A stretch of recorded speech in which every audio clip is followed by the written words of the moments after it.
bank ini di tengah dihack habis, dia mikir gimana caranya sistem ledger di dalam bank ini disebar ke semua komputer di dunia. Jadi namanya nodes Bitcoin ya. Jadi nodes Bitcoin itu adalah yang running semua ledgernya. Jadi gue tuh bisa running ya, dan gue running juga nodes Bitcoin.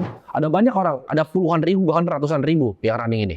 Node itu sebenarnya cuma komputer biasa yang kalian bisa download Bitcoin software-nya, lalu dia running buat kalian bisa verifikasi semua transaksi on-chain-nya. Jadi ledgernya itu nggak di satu tempat, kayak misalnya Bank BCA gitu. Bank BCA mungkin ya dia ada beberapa server, tapi dia doang yang punya ledgernya. Sedangkan Bitcoin ini, node tersebar di komputer-komputer orang rumahan, jadi nggak akan bisa mati networknya. Kayak gue bilang tadi, problemnya dengan tempatnya satu, dihack itu langsung bubar ledgernya. Jadi kalian gambaran simpelnya seperti ini. Komputer tinggal download software Bitcoin itu jadi running node di situ. Jadi ada banyak nih running node-nya ini. Nah ini semua validator Bitcoin ini dikumpulin jadi satu blok ya. Nah baru blok ini tiap 10 menit ya dia bikin sebuah rantai ke blok yang baru lagi.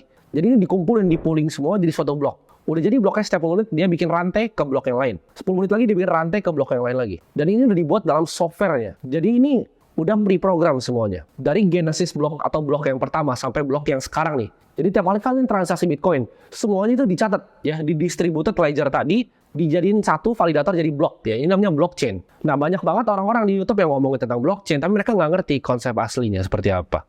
Nah, setiap blok tadi, kan gue bilang tadi setiap 10 menit ada blok baru. Setiap bikin blok ya, dalam rantai ini ada namanya hashing. Jadi dari blok 1 ke blok 2 itu ada hashnya. Blok 2, blok 3, blok 4, blok 5. Contohnya gini, misalnya ada 10 ya, transaksinya ada banyak, lalu ada 10 blok 1 sampai 10. Untuk kalian bisa ganti distributed ledger yang pertama ya, transaksi yang pertama, lu harus ganti yang 2, 3, 4, 5, 6, 7, 8, 9, 10. Dengan hashing tadi. Ya gue nggak bahas hashing di sini karena terlalu kompleks dan makan waktu yang panjang. Tapi kalian ngerti maksudnya. Dan nggak mungkin dong Bitcoin bloknya cuma 10 biji. Ya kalian bayangin blok Bitcoin itu sekarang udah berapa banyak. Jadi itu terhubung semua rantainya sampai yang ke pertama.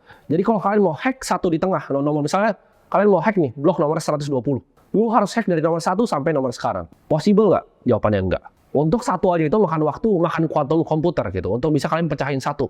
Karena encryption namanya SHA-256. Itu butuh kuantum komputer untuk pecahin satu. Untuk pecahin semuanya, hampir mustahil. Itu nggak ada yang pernah bisa bobol selama dari 2008 mulai white paper sampai sekarang. Padahal bounty-nya, ibaratnya imbalan untuk ngebobol itu sangat besar. Dan kita tahu manusia itu sangat pintar. Banyak banget hacker-hacker yang super jago di dunia. Tapi nggak ada satupun yang bisa ngehack